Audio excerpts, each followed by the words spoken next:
तो किसी भी तत्व का इलेक्ट्रॉनिक विन्यास निकालने के लिए हमें कुछ बातों का ध्यान देना चाहिए। सबसे पहले हमें तत्वों के नाम याद होने चाहिए, उनके प्रतीक, परमाणु क्रमांक और द्रव्यमान संख्या भी पते होने चाहिए।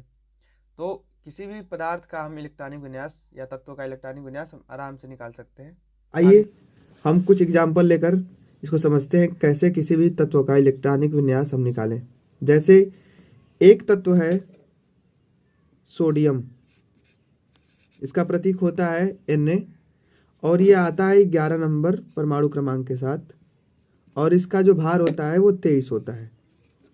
तो सबसे पहले हमें पता होना चाहिए सीरियल वाइज कि किसी भी तत्व का परमाणु क्रमांक क्या है। परमाणु क्रमांक को नीचे लिखते हैं और उसके भार को उसके ऊपर लिखते हैं। सबसे पहले ये पता हो गया। इसके बाद से अब हम इसका इलेक्ट्रॉनिक विन्यास निकालेंगे। तो स्टूडेंट्स, इलेक्ट्रॉनिक विन्यास निकालने के लिए दो विधियां हैं। पहली विधि 2-8 के नियम से अर्थात अष्टक नियम के अनुसार हम किसी भी पदार्थ में उनके तत्वों में इलेक्ट्रॉन को भरते हैं, और दूसरी विधि है जो आधुनिक विधि भी कही जा सकती है, जिसमें यस पी डी एफ के हिसाब से हम किसी भी तत्व के उपकोषों को भरते हैं।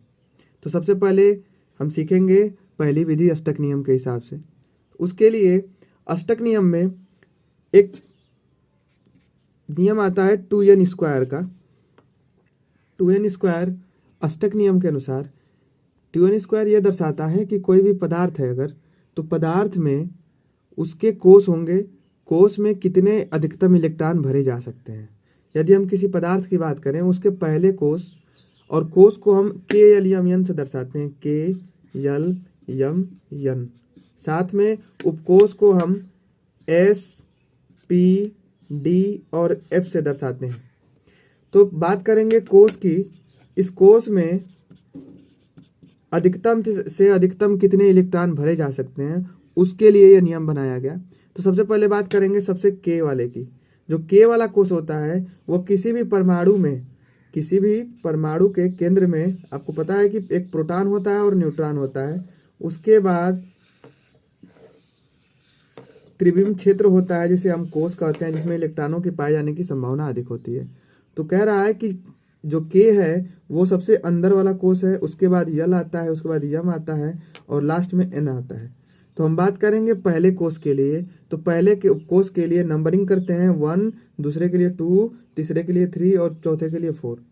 तो N के जगह पे हम क्या करेंगे, इस नंबर को पुटअप करेंगे। तो पहले कोष में अधिकतम इलेक्ट्रॉनों की संख्या क्या हो जाएगी, तो 2 × 1 का स्क्वायर इक्वल टू 2। अर्थात जो K वाला कोष है, सबसे अंदर वाला कोष है, प्रोटॉन और न्यूट्रॉन के बाद वाला कोष है, केंद्र के बाद वाला कोष है, उसमें अधिकतम इलेक्ट्रॉन कितने भरे गए, 2 भरे गए। अर्थात 1 इलेक्ट्रॉन और 2 इलेक्ट्रॉन भरे गए।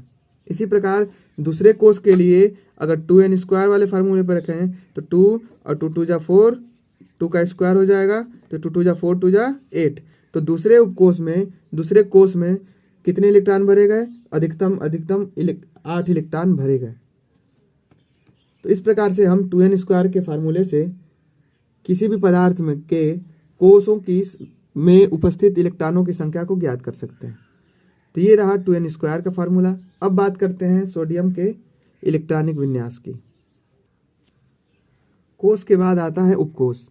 उपकोष वह स्थान है, कोष के अंदर वह स्थान जहां पर यह पता चल सके कि इलेक्ट्रॉन स्थित हैं। अर्थात एक निश्चित क्षेत्र जहां पर इलेक्ट्रॉन स्थित होता है, इलेक्ट्रॉन रहता है, उस वाले भाग को हम कहते हैं उपकोष।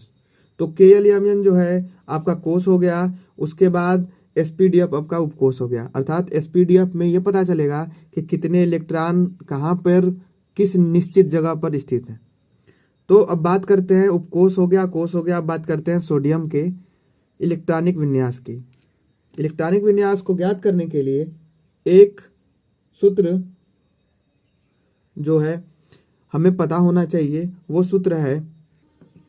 सूत्र है आपके स्क्रीन पर दिख रहा है। इस सूत्र को आप याद रख लेंगे, क्योंकि ये क्रम वाइज किसी भी पदार्थ के इलेक्ट्रॉनिक विन्यास को निकालने के लिए याद करना बहुत जरूरी है।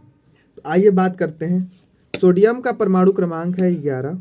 अर्थात किसी पदार्थ में उपस्थित उसके परमाणु क्रमांक जो होते हैं वही उसके प्रोटॉनों की संख्या और वही उसके इलेक्ट्रॉनों की संख्या है। अर्थात इस पदार्थ में, सोडियम में कितने इलेक्ट्रॉन भरे जाएंगे, तो 11 भरे जाएंगे। 11 इलेक्ट्रॉन भरे गए। अब इलेक्ट्रॉन भरे गए तो इलेक्ट्रॉन को भरने का जो नियम है, उस नियम के अनुसार सबसे पहले लिखेंगे 1s, क्योंकि सबसे पहले आता है यस ब्लॉक, अर्थात यस उपकोष आता है, उसके बाद पी आता है, उसके बाद डी आता है, उसके बाद एफ आता है। तो यस में अधिकतम 2 इलेक्ट्रॉनों को भर सकते हैं, पी में अधिकतम 6 इलेक्ट्रॉनों को भर सकते हैं, डी में अधिकतम 10 इलेक्ट्रॉनों को भर सकते हैं, और एफ में अधिकतम 14 इलेक्ट्रॉनों को भर सकते हैं। तो इस सूत्र की मदद से हम भरेंगे। तो सबसे पहले लिखेंगे 1s। 1s में कितने इलेक्ट्रॉन भरे गए, तो 2 भरे गए, कामा। इसके बाद आगे आता है 2s। 2s में कितने इलेक्ट्रॉन भरे गए, तो ये भी यस वाला है, इसमें भी 2 भरेंगे। तो 11 में से 2 इलेक्ट्रॉन इसको दे दिया गया, 2 इलेक्ट्रॉन इसको दे दिया गया। इसके बाद आता है 1s2, 2s2, उसके बाद आ रहा है 2p, p वाला आ गया। तो p वाले में कितना भरेंगे, तो p वाले में अधिकतम भर सकते हैं 6। काउंट कीजिए, 2 2 4 और ये 11 है यहाँ पर, अर्थात 6 भरेंगे तब भी क्या है, ये पूरा हो जाएगा। तो 2p 6 हो जाएगा। इसके बाद से पुनः देखेंगे काउंट करके कि इलेक्ट्रॉन भरे गए। यस में 2 हो गया, ये भी फुल हो गया। इस वाले यस में भी 2 भर देंगे, ये भी फुल हो गया। पी में भी 6 भर दिए, ये भी फुल हो गया। इसके बाद ये काउंट करेंगे कि कितने इलेक्ट्रॉन बच रहे हैं। तो सोडियम में 11 है, तो 2 2 4 6 4 10 हुआ, अर्थात 1 इलेक्ट्रॉन बाकी है। उसको हम भरेंगे 3s वाले में। तो 3s में कितने इलेक्ट्रॉन बाकी हैं, 1। तो इस प्रकार से 3s में 1 इलेक्ट्रॉन को भर देंगे, और इस तरह से किसी पदार्थ का हम इलेक्ट्रॉनिक विन्यास ज्ञात कर सकते हैं। इसको ऐसे भी समझिए, एक बक्से के हिसाब से समझिए। यस उपकोष में एक बक्सा बनता है, ये एक बॉक्स बनता है। एक बॉक्स में 2 इलेक्ट्रॉन रहेंगे, तो एक को हम सीधा दिखा देते हैं, एक को उल्टा दिखा देते हैं। उसके बाद आता है दूसरा, इसमें भी क्या है, यस है, ये भी बॉक्स बनेगा, एक बॉक्स बनेगा। इसमें भी अधिकतम 2 इलेक्ट्रॉनों को हम भर सकते हैं। इसके बाद बनाते हैं पी में 3 बॉक्स बनता है,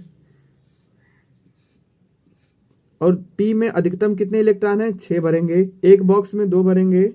तो हुंड के नियम से, बाउ प्रिंसिपल के नियम से पहले सब में एक एक इलेक्ट्रॉन को भर देते हैं, उसके बाद पुनः इनको युग्मित करते हैं, पेयर में करते हैं। तो इसमें 2 3 हो गया, 4 5 और 6, ये भी भर गया।